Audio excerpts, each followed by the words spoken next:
예스. 예스. 예스. 예스. Yes. 예스. 예스. 예스. 예스. 예스. 예스. 예스. 예스. 예스. 예스. S. 예스. 예스. 최선을 다하겠습니다. 예스.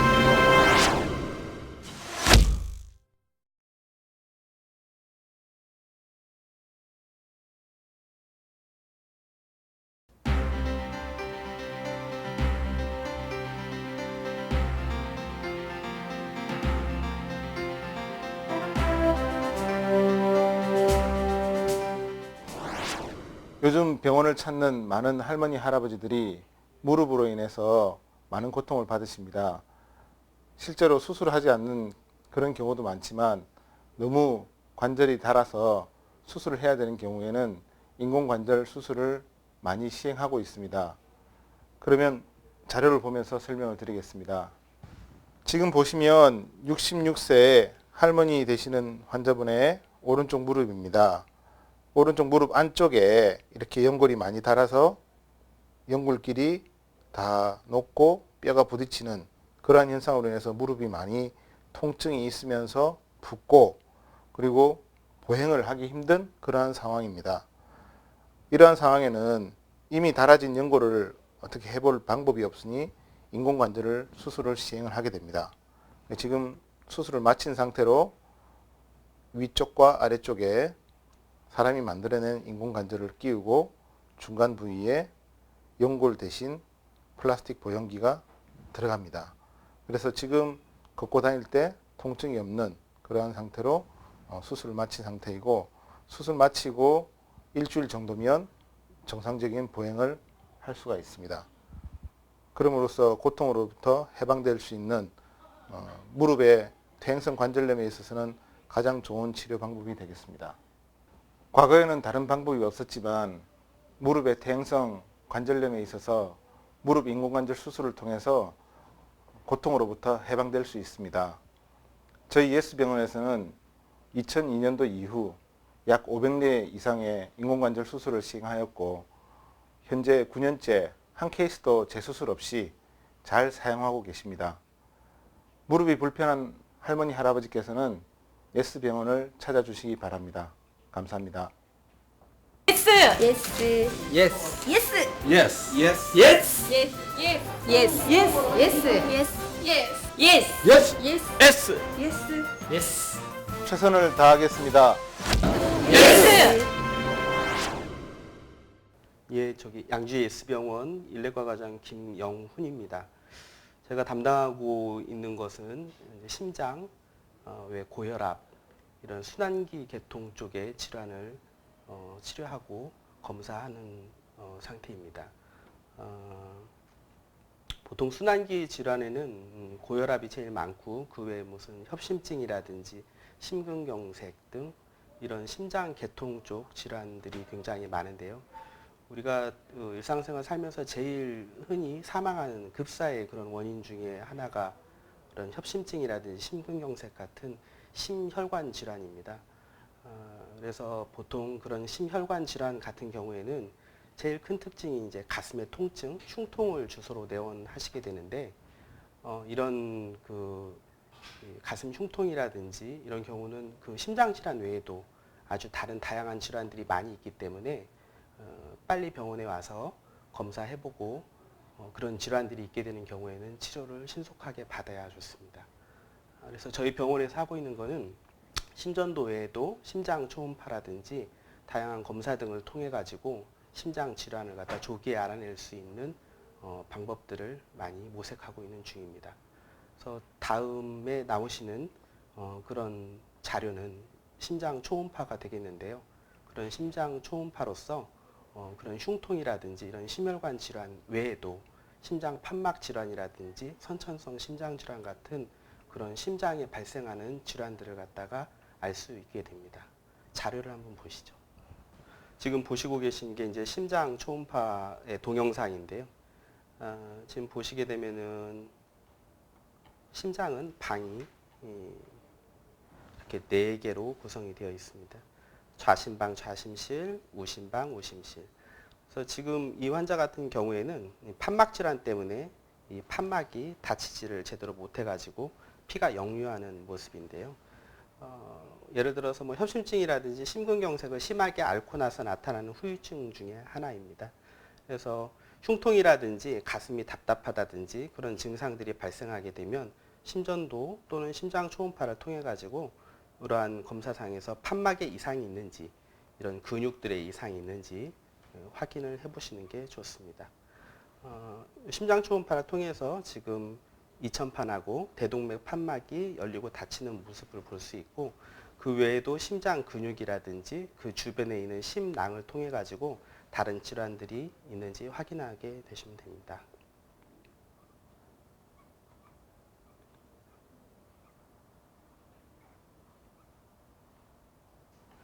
요거는 이제 대동맥이고 요거는 폐동맥이고 이러한 그런 동맥들의 질환이라든지 그 다음에 협심증이라든지 심근경색 같은 경우는 이 그림에서 잘 보일 수 있는데요.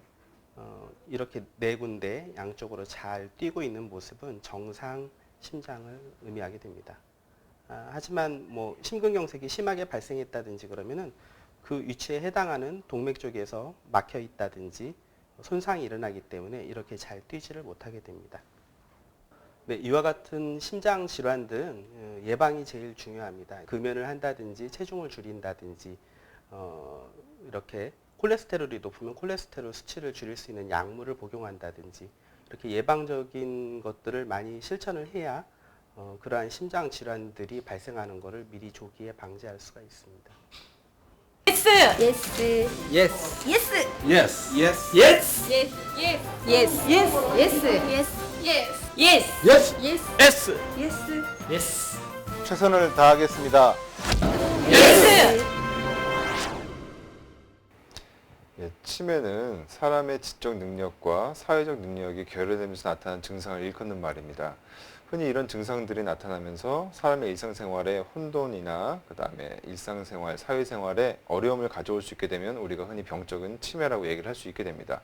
즉 치매는 어떤 질환을 얘기하는 것이 아니라 이러한 증상들의 일련의 사회적, 지적 능력에 손상된 일련의 증상들이 나타남으로써 벌어지는 모든 현상을 치매라고 일컫고 있습니다. 치매는 발생하게 된다면 주변 분들이 이 증상에 대해서 많이 당황해하고 환자를 닥달할 수 있는 그런 일이 벌어질 수 있습니다. 하지만 치매 환자를 닥달하고 치매 환자를 추궁한다고 해서 증상이 개선되지는 않습니다. 치매 환자를 대할 때는 마치 어린아이를 대하는 것과 같이 잘 구슬리고 달래면서 일을 처리하는 것이 좋습니다. 예를 들어 환자가 요실금이나 변실금으로 인해서 잠자리에 실수를 했다고 한다면 이런 일에 대해서 크게 떠들면서 환자를 탓할 것이 아니라 지금 불편할 테니까 우리 옷을 갈아입죠. 또는 자리가 불편하니까 침대에 가는 것이 좋겠습니다. 라고 부드럽게 유도하면서 환자의 자존심을 건드리지 않고 조용조용히 일을 처리해 나가는 것이 환자의 증상 악화를 일으키지 않는 좋은 방법이 될 것입니다. 또 이것뿐만이 아니라 대부분의 치매 환자는 자신의 인지 기능이 떨어지는 것에 대해서 불안감과 우울증을 느낄 수 있기 때문에 잘 다독이면서 우리들이 있으니까 안심하고 일을 처리해 나가셔도 됩니다. 라는 식으로 환자를 안심시켜 주는 것이 좋습니다. 치매는 일단 발생하면 그 증상을 막을 수는 없습니다. 그러니까 제일 좋은 방법은 치매를 예방하는 것이겠죠. 치매를 예방하기 위해서는 우선 육체적인 활동이 선행되어야 합니다. 치매가 진행되면 될수록 환자는 점점 육체적 활동이 줄어들고 그로 인해서 활동 반경이 줄어들게 됩니다. 바꿔 말하자면 환자의 육체적 활동이 활발하다면 치매가 그만큼 들어올 수 있다는 얘기이기도 합니다. 그래서 지속적인 운동과 함께 사회적 활동을 왕성하게 하는 것이 좋습니다. 노인이라고 해서 항상 집에만 있는 건 좋지 않습니다. 되도록이면 밖에서 사회활동을 유지할 수 있도록 하고 친구분을 만난다 할지라도 집에서 만나는 것보다는 밖에서 만나서 걸으면서 얘기를 하신다든지 이런 식으로 사회적 활동과 육체적 활동을 결합해서 하신다면 치매 예방에 탁월한 효과가 있습니다. 또 손을 이용할 수 있는 작업을 하시는 것도 치매 예방에 많은 도움이 됩니다. 우리가 흔히 고스톱을 많이 얘기하는데요. 고스톱도 일정 부분 치매 예방에 효과는 있습니다. 단지 계산하는 것뿐만이 아니라 손을 쓰는 동작이 들어가서 치매 예방에 도움이 되는 건데요. 뜨개질이라든지 그림 그리기, 하다못해 바둑같이 손을 쓰는 동작도 다 치매 예방에 어느 정도 도움은 됩니다. 또한 치매에 있어서 여러 가지 증상들이 많이 나타날 수 있는데 행동장애가 주변 분들을 많이 힘들게 할 수 있습니다. 예를 들어서 화를 낸다든지 욕을 한다든지 또 누구를 의심하는 망상이나 집에 도둑이 들었다. 누가 나를 해하려고 한다. 이런 환각들이 있을 수 있습니다. 이런 증상들이 심하지 않을 때에는 환자분을 잘 다독여서 이끌어 나갈 수 있지만 증상 자체가 심해져서 주변인들이 컨트롤하기 힘들 때에는 의사의 도움이 필요합니다. 이럴 때에는 행동장애를 낮추기 위한 약물 치료가 필요하므로 반드시 병원에 내원해서 이에 대해서 상의를 받으시는 것이 좋을 것 같습니다. Yes. Yes. Yes. Yes. Yes. Yes. Yes. Yes. Yes. Yes. Yes. Yes. Yes. Yes. Yes. Yes. S. Yes. Yes. 최선을 다하겠습니다. Yes. 안녕하십니까. 양주 예스병원 삼내과 과장 이계원입니다. 제가 오늘 드릴 말씀은 폐기능 검사에 관한 내용으로서 폐기능 검사의 유용성과 필요성에 관한 내용입니다. 폐기능 검사는 호흡곤란을 주소로 내원한 환자의 1차적 검사로서 호흡곤란의 원인이 폐질환에 관련되어 있는지 아니면 기타 심장이나 다른 질환에 연관되어 있는지 감별할 수 있는 중요한 검사입니다. 아울러서 폐기능 검사는 심장이나 폐질환 환자의 호흡곤란 정도를 구체적으로 확인해서 그에 대한 적절한 치료를 받을 수 있는 근거 자료로서 중요한 가치가 있으면서 또한 수술 환자의 그 수술 전 검사 항목으로서 그 중요한 가치가 있습니다. 아울러서 또 한 가지 중요한 점은 직장에서의 호흡곤란, 직업성 천식, 환경과 관련된 호흡곤란 증상의 원인 감별로서 그 중요성이 인정되고 있습니다. 폐기능 검사는 수술 예정 환자의 호흡기 병발증 예상을 할 수 있는, 예측할 수 있는 그 사전 검사로서 그 유용성이 인정되고 있습니다. 기타 폐기능 검사와 관련되어 궁금한 점이 있으시면 호흡기 내과를 방문하여 주시기 바랍니다. 감사합니다. Yes. Yes. Yes. Yes. Yes. Yes. Yes. Yes. Yes. Yes. Yes. Yes. Yes. Yes. S. Yes. Yes. 최선을 다하겠습니다. Yes. 안녕하십니까. 양주예수병원 외과과장 이창민입니다. 제가 오늘 말씀드릴 내용은 하지정맥류입니다. 우리 몸은 기본적인 원리는 모든 흐름이 막힘없이 원활하게 흘러가는 것이 가장 큰 기본 원칙입니다. 그런데 이러한 흐름에 문제가 생기면 어느 한 부분이 막히게 되어서 그것 때문에 틀림없이 이제 질병이 발생하게 되는데요. 오늘 말씀드릴 하지정맥류도 바로 그러한 원인에서 기인하게 됩니다. 이 하지정맥류라는 병은 흔히 그 아래쪽 하지, 즉 다리 쪽에 피가 모여 있어서 증상이 나타나게 되는 질병입니다. 그 질병 발생 원리는 다리 쪽에 분포하는 정맥의 그 밸브가 이상이 생겨서 다리에 있는 정맥 혈이 위쪽으로 올라가지 못하고 항상 그 다리에만 이렇게 고여 있게 돼서 문제가 발생하게 되는데요. 그래서 우리가 쉽게 생각하시면 하수관이 막혔을 때 그 물이 아래로 내려가지 못하고 다시 위쪽으로 역류하게 되는 그런 식으로 이해하시면은 이해가 빠르실 듯 합니다. 그렇기 때문에 우리가 이 하지정맥류에 대한 치료는 그 상식적으로 그 막힌 곳을 뚫어주고 그 흐름을 원활하게 하는데 가장 큰 목표가 있습니다. 과거 수년 전에는 기계가 크게 발달하지 못했기 때문에 단순하게 그 문제가 생긴 그 혈관 자체를 크게 칼로 째고 들어가서 문제가 생긴 혈관을 제거를 하고 다시 봉합을 하였기 때문에 첫째 흉도 많이 발생을 하고 두 번째 그로 인해서 수술 후 회복 기간도 많이 소요되는 단점이 있었습니다. 하지만 최근 몇 년 전부터는 다행히 그 레이저 요법이 발달을 하게 되었습니다. 그래서 이러한 레이저 기계로 아주 최소한의 절개로 그 문제가 있는 혈관으로 직접 그 관을 넣어 삽입한 다음에 그 문제가 있는 혈관을 태워서 없애버리는 그런 시술을 하게 되었습니다. 그래서 가장 큰 장점은 흉이 굉장히 많이 줄었다는 것이고, 두 번째는 수술 후 그 다음 날부터 웬만한 일상생활 하셔도 큰 문제가 없을 만큼 회복도 굉장히 빠르게 되었고, 또 세 번째로는 그 치료 효과도 기존의 수술법보다 월등하게 향상된 상황입니다. 이 하지정맥류라는 병은 크게 두 가지 면에서 괴롭습니다. 첫 번째는 다리가 항상 통증이 생기고 쥐가 나는 그런 증상 때문에 괴롭고, 두 번째 특히 여성분들은 그 혈관이 울퉁불퉁 많이 돌출된 것으로 인해서 그 미용적으로 많이 불편감을 느끼시게 되는 병입니다.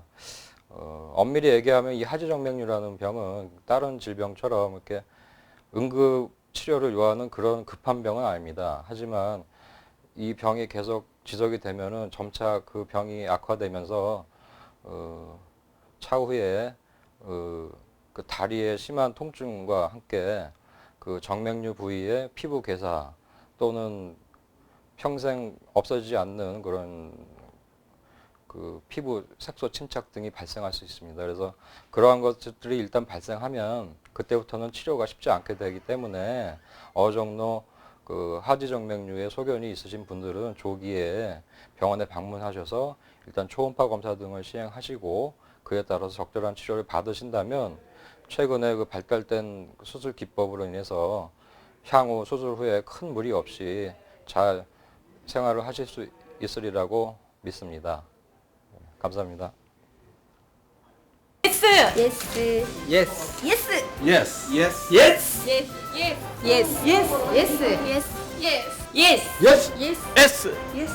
Yes. 최선을 다하겠습니다. Yes. 사람 입에서 항문까지 길이는 대충 사람에 따라 차이가 있지만 보통 한 9m 내지 10m 정도 됩니다. 근데 보통 병원에서 위장 증상이 있어서 검사할 때는 일반적으로 위내시경하고 대장내시경을 하시게 되는데 위내시경 하시게 되면은 입 안부터 해서 식도, 위, 그다음 십이지장까지 저희들이 관찰을 하게 됩니다.